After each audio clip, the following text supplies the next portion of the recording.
Welcome back to another edition of the season in review series here on the College Football 360 YouTube channel. In today's video, we break down the South Carolina Gamecocks 2024 season, where they went 9-4 and 9-3 in the regular season. We grade out all the position players.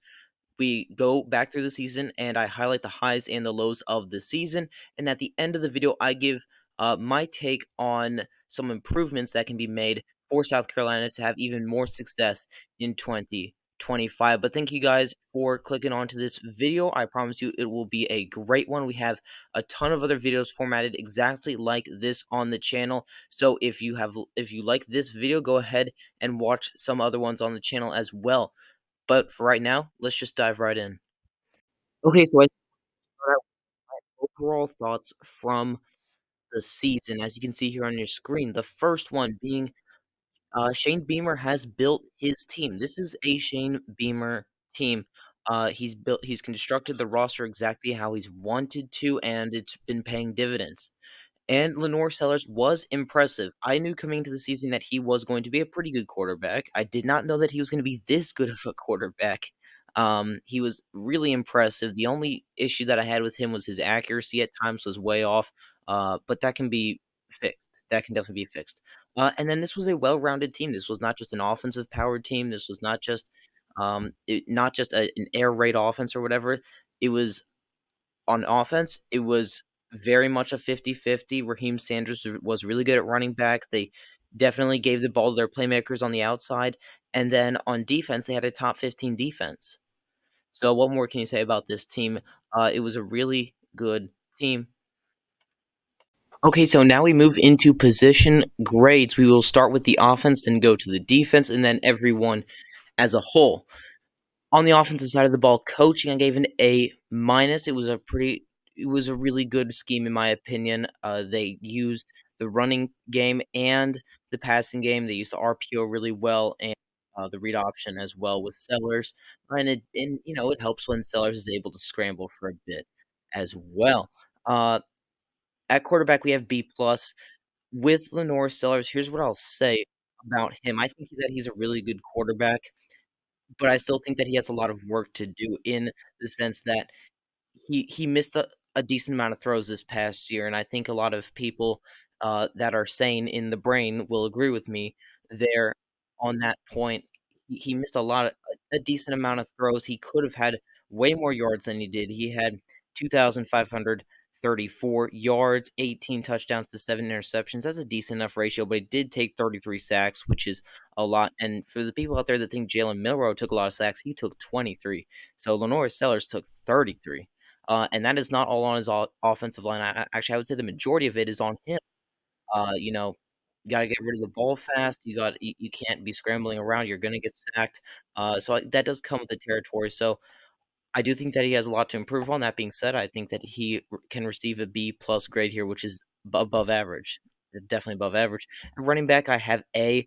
The running backs here were really, really good. The rushing attack was really good as well. Raheem Sanders went for 881 yards, and his backup, Oscar Attaway the third, had just under 300. He had 295 yards. So the running backs were really good. I gave it an A grade, just the rushing attack in general, and you throw in Lenore Sellers in there as well. He ran for 675 yards and 7 touchdowns on the ground. So with that being said, just total rushing yards as a team, you had 2,397, which is a ton of rushing yards. I get it, not all of that was done by running backs. A couple wide receivers were thrown in there as well, but a lot of that is predominantly running back stats as well. 26 total touchdowns. So I think that the running backs played an excellent role in the offense this past year. Now, when it comes to wide receivers, it's a little bit different. The talent's through the roof with this wide receiver core. It was just a bit young. Your number one receiver was Nick Harbor, and he had only 376 yards, which is kind of hard to believe because he's a pretty hyped up player. Mazio Bennett Jr., excuse me, was second behind him with 337 yards. So this wide receiver core, lots of talent, but not really a whole lot of production this past year. I give it a B, which is about average.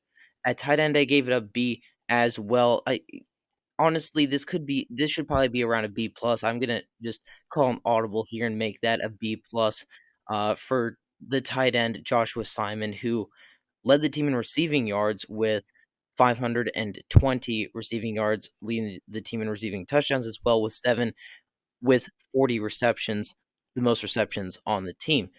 So they relied heavily on him when it came to the passing game. And then the offensive line was in A minus. Guys like Vershawn Lee at center was really good. He'll be going to the NFL. Corsalini Simpkins III was good. He'll go to the NFL. And this offensive line in general was pretty good. I blame most of the sacks on Lenore Sellers, if I'm going to be completely honest with you, which is why I have the offensive line grade at an A minus, which is uh, well above average. Okay, switching gears from the offense over to the defense. Let's start out just overall. I'll tell you their top 15 unit. They're number 14th overall. They were number 14th overall in total defense ranks ahead of teams like Oregon, Oklahoma, Nebraska, Missouri, Iowa, Bama. You get it. So they were pretty darn good when it comes to the defensive side of the ball. And that kind of, I don't know if it gets overshadowed enough. Maybe I don't know enough or I'm not in enough circles to know, but I think it's a pretty big deal that they are a top 15 unit. The coaching in A minus, A minus, really it doesn't matter. It was a really good coached unit. And then the defensive line in A, it was one of the best defensive lines in the country. Guys like Kyle Kennard, who led the team in sacks with 11 and a half. That's a lot. And to put that in perspective, that's about as much as Abdul Carter at Penn State had. Abdul Carter had around 12 and a half sacks. Maybe it was around 13, but it's around that range where Kyle Kennard was. He was really, really good. He'll be going to the NFL draft, probably round 1 or round 2 pick, if I were to guess. You got Tonka Hemingway at defensive tackle. Then you have TJ Sanders, the in my opinion, probably the best defensive tackle in the nation going to the NFL. He had 4 sacks, but that's not really representative of what he does. He plays the run. He's a huge guy. And the fact that he got the 4 sacks means that he can get after the quarterback, and he is an absolute force on the field. Plus, Dylan Stewart, the freshman, really, really good player. Second on the team in sacks with 6.5. He is an amazing player as well, and he'll be there for years to come, unlike the previous 3 players that I just said, who will all be going to the NFL draft. Dylan Stewart's a really, really good player, and he'll be a force in a couple years, and even next year, he'll be a force. Okay, so now we have the linebackers at B plus. My reason for this being, while this room did have some good players, they didn't necessarily make all the splashy plays. They did what they were supposed to do, and they helped contribute to this top 15 unit as a whole, which is great. But these players don't have the sack numbers. They don't have, the interception numbers, stuff like that. Just going through a couple of them. The middle linebacker, Demetrius Knight, was a good player. He'll probably be a later round pick. He's second on the team in total tackles with 82. Also had 8 TFLs, which is good, and 1 interceptions, and 2 sacks. So he was probably their best linebacker. You have Debo Williams on the wide side, and then uh, so these 2 linebackers were pretty good. These were the starters, and then once you got into the second level players like Bam Martin Scott, Fred Johnson, they were okay as backups. So B plus there for them. And now you get to the corner position, where you have a lot of younger players. So excuse me, sorry. So Jalen Kilgore, the sophomore, playing nickelback. Judge Collier, another sophomore, playing right corner, and then uh, O'Donnell Fortune, excuse me. I read that wrong. That's my bad. These players were okay. They did good. They did fine, and really did not play that bad at all. So corners of B plus. At safety, I gave it an A minus. So a slight edge here with Nick Emorwani. Oh, I butchered that name. Emoranwa. I'm okay. Stop. Please don't uh take me for my spelling skills. All right, so he's one of the top safeties in the draft. He was a fantastic safety. DQ Smith, the strong safety on the other side, was really good as well. Again, sorry for that pronunciation error. That name caught me by surprise. My bad. All right, now moving from position grades, we go to the highs of this season for the Gamecocks. Lenore Sellers was a high in my opinion. Yes, I critiqued him heavily in the beginning of this video and in segments in the beginning, but overall, I think that he took a major step forward. He was way better than Spencer Rattler, way better than the quarterbacks that they've previously had, and it gives them hope for next year as well. So I think just having him play quarterback the way he did was a blessing for Shane Beamer and staff. And then the top 15 defense, I've said it all along. I think that this is a massive achievement for any team to have a top 15 defense. And being in the SEC, you need a top 15 defense if you want to be one of the best teams out there because everyone's got a good offense.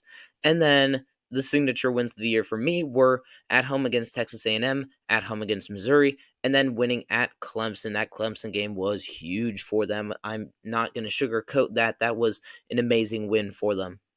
Okay, so now we get to the lows of the you still have to talk about the embarrassing bowl loss against Illinois. You had Shane Beamer just flipping out on the sideline pretty much the whole game. Um, you lost to a team that was power rated lower than you, although I think Illinois is better coached, is one of the better coached teams in the nation. And yeah, it was just kind of embarrassing the way that they lost the game, the way that their self dignity kind of slipped through the cracks a little bit. If you guys watched the game, you kind of know. I mean, Shane Beamer made that game exciting because of the way he was flipping out every 10 seconds. So um, that, as well as just losing the game, it was embarrassing for me at least, as a non-partial point of view. And then losing at Bama, at home against Ole Miss and LSU. Those are three really good teams. You know, they could have been Bama and lost to a terrible Oklahoma team and a terrible Vanderbilt team. Oh well, an okay Vanderbilt team. I hear you guys out there. So you could have been that, but I mean, you did lose to three quality teams, which I'm not gonna fault you for. But you know, you beat LSU at home or Ole Miss at home. We're singing a different tune right now. They're 100% a playoff team. Before we move on to the last segment, I want to ask you guys to subscribe to the channel. That's how we drive up engagement. That's how I make these videos here. I don't do any ad reads. I don't have any sponsorships. I don't do anything. I don't have you guys watch ads in the video. I don't do anything like that. I wanted it to remain completely free, and the only way I can do that is if you subscribe to the channel. It's the best and most efficient way to support the channel, and it would really help. It's just one click of a button, really not that hard to do, and I have confidence that the South Carolina faithful will do that for me. Thank you very much.